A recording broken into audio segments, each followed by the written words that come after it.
tersangka kasus dugaan suap terhadap bekas penyidik KPK, Aziz Samsudin resmi mengundurkan diri sebagai Wakil Ketua DPR dan kader Partai Golkar.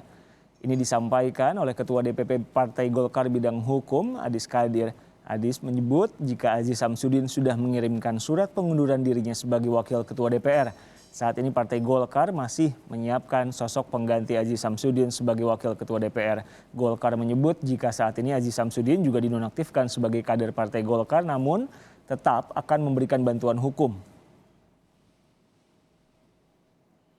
Partai Golkar dengan ini memberitahukan bahwa Saudara Aziz Samsudin telah menyampaikan surat pengunduran dirinya sebagai Wakil Ketua DPR RI periode 2019-2024 kepada DPP Partai Golkar, CQ Ketua Umum DPP Partai Golkar, sehingga terkait dengan penggantinya Partai Golkar akan memproses dalam waktu dekat. Surat pengunduran diri oleh Partai Golkar sesuai dengan anggaran dasar rumah tangga. Kalau sebagai pejabat sesuai dengan MD3 memang harus ada surat pengunduran diri. Kalau di Golkar kami ada ADRT, tadi sudah saya sampaikan itu, dan ada peraturan organisasi untuk sementara waktu dinonaktifkan. Ketua Komisi Pemberantasan Korupsi atau KPK Firly Bahuri menyatakan jika Aziz Samsudin terbukti melakukan suap secara bertahap kepada mantan penyidik KPK saat menjabat sebagai Wakil Ketua DPR terkait kasus suap dan alokasi khusus di Kabupaten Lampung Tengah. Ketua KPK merinci jika Aziz telah terbukti mengirimkan uang senilai 3,1 miliar rupiah kepada mantan penyidik KPK Stefanus Robin Patuju dan Maskur Hussein dengan menggunakan rekening pribadinya. Komitmen dan tanda jadi, AZ dengan menggunakan rekening bank atas nama pribadinya diduga mengirimkan uang sejumlah Rp200 ke rekening bank MH secara bertahap. Masih pada bulan Agustus 2020, SRP juga diduga datang menemui AZ di rumah dinasnya di Jakarta Selatan untuk kembali menerima uang secara bertahap dan diberikan oleh AZ sebanyak 3 kali. Pertama 100 US dollar. Ulangi, 100.000 US dollar. Kedua 17.600 Singapura dollar. Yang ketiga adalah 140.500 Singapura dollar.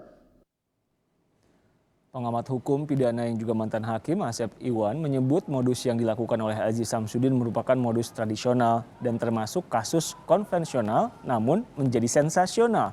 Menurutnya modus makelar kasus sering terjadi oleh oknum kepala daerah yang bermasalah dengan hukum dan berhubungan dengan penegak hukum. Kasus Aziz dinilai sensasional bisa menjadi makelar kasus karena melibatkan jabatannya sebagai Wakil Ketua DPR dan penyidik KPK.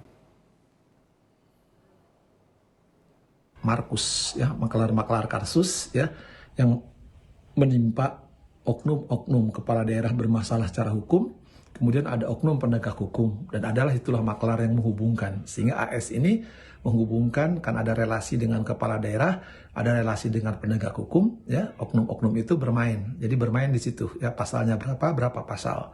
Sensasionalnya kenapa? Karena menyangkut satu politisi muda, ya, yang sedang narik karir, ya, karirnya sedang naik daun. Kedua, memang sliding, jadi menarik perhatian publik kan dari beberapa kejadian-kejadian menarik. Kemudian juga sensasionalnya apa? Karena menyangkut penyidik KPK. Yang orang selama ini percaya KPK nggak bisa disuap, ternyata oknum penyidik KPK bisa bermain. Bukan kali ini saja nama Aziz Samsudin terseret dalam pusaran dugaan kasus korupsi. Dari catatan Kompas TV, Wakil Ketua Umum Partai Golkar yang juga menjabat sebagai Wakil Ketua DPR itu pernah disebut-sebut dalam 5 kasus korupsi berbeda. Kita lihat, yang pertama tahun 2012. Tahun 2012 silam, nama Aziz Samsudin pertama kali terseret dalam kasus dugaan korupsi, kala itu terkait dengan proyek pembangunan kawasan pusat kegiatan pengembangan dan pembinaan terpadu sumber daya manusia Kejaksaan. Aziz dituding membantu mantan Bendahara Umum Partai Demokrat Muhammad Nazarudin menerima uang 50.000 US dollar untuk meloloskan usulan proyek Kejaksaan Agung sebesar 560 miliar rupiah di Komisi 3 DPR. Aziz Samsudin kembali disebut terlibat dalam kasus korupsi pengadaan simulator SIM pada tahun 2013. Namanya mencuat di persidangan tindak pidana korupsi. Ketua Panitia Pengadaan Proyek Simulator Ujian Surat Izin Mengemudi atau SIM, Ajun Komisaris Besar Teddy Rusmawan mengaku pernah diperintah atasannya, Kepala Korlantas Polri, Inspektur Jenderal Joko Susilo untuk memberikan sejumlah dana kepada anggota Banggar Dewan Perwakilan Rakyat. Salah satunya disebut untuk Aziz Samsudin. Pada tahun 2017, Aziz Samsudin pernah dilaporkan ke Mahkamah Kehormatan Dewan atas dugaan suap dalam pengesahan dana alokasi khusus Lampung Tengah tahun 2017. Mantan Bupati Lampung Tengah, Mustafa, menyebut Aziz Samsudin meminta fee 8% dari DAK 2017 Lampung Tengah yang berhasil disahkan. Saat itu, Aziz Samsudin menjabat sebagai Ketua Badan Anggaran DPR. Lebih lengkap soal kasus yang menjerat Aziz Samsudin, kita terhubung dengan jurnalis Kompas TV Ihsan Sitorus. Ihsan, langkah penyidikan lanjutan terhadap Aziz Samsudin berkaitan dengan kasus ini apa? Ya Riko, hari ini Sabtu dan biasanya di akhir pekan memang KPK tidak melakukan pemeriksaan terhadap tersangka ataupun tahanannya yang saat ini ditahan di rutan-rutan berbeda. Aziz Samsudin sendiri ditahan di rutan Polres Jakarta Selatan selama 20 hari ke depan untuk kebutuhan penyidikan, dan biasanya penyidikan ataupun pemeriksaan ataupun pertanyaan-pertanyaan baru akan diajukan pada hari Senin mendatang oleh penyidik KPK terhadap tersangka ataupun tahanan KPK. Terkait dengan proses penyidikan lebih lanjut ataupun pengembangan kasus ini, Ketua KPK Firly Bahuri kemarin mengatakan pada konferensi pers KPK tidak akan berhenti.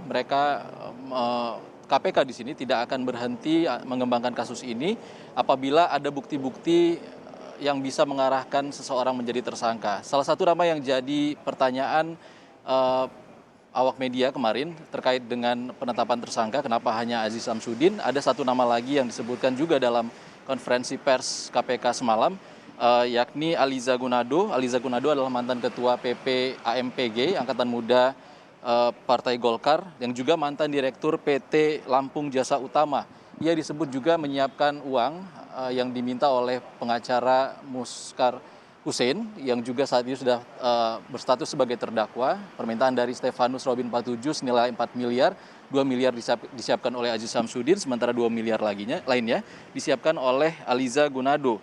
Aliza sendiri sudah beberapa kali pernah dipanggil sebagai saksi ke KPK terkait dengan kasus mantan Bupati Tanjung Balai, M. Syahrial. Ia juga dicegah ke luar negeri oleh KPK statusnya saat ini, dan terkait dengan kenapa Aliza Gunado belum ditetapkan sebagai tersangka, kemarin Firly Bahuri mengatakan apabila KPK sudah memiliki cukup bukti, maka seseorang masih bisa ditetapkan sebagai tersangka. Namun saat ini KPK masih menetapkan Aliza Gunado statusnya sebagai saksi di kasus suap antara Aziz Samsudin dan juga mantan penyidik KPK Stefanus Robin 47. Kita juga masih menunggu apakah KPK masih akan mengembangkan kasus ini terhadap penangkapan pihak lain. Kita juga tidak mungkin melupakan kasus dana alokasi khusus di Lampung Tengah pada tahun 2017 lalu yang melibatkan Aziz.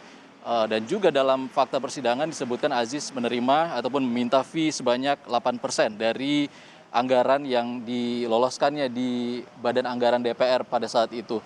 Diduga ia menerima 2 miliar, ini pernyataan dari kuasa hukum Mustafa, mantan Bupati Lampung Tengah, yang menyebut Aziz menerima 2 miliar atas perannya sebagai orang yang meloloskan dana alokasi khusus di Lampung Tengah. Kita juga masih menunggu apakah pasal 12 sebagai penerima suap juga bisa dikenakan kepada Aziz Samsudin. Riko. Jurnalis Kompas TV Ihsan Sitorus langsung dari Gedung KPK Jakarta. Berikutnya, Saudara, Wakil Sekretaris Jenderal MUI Bidang Hukum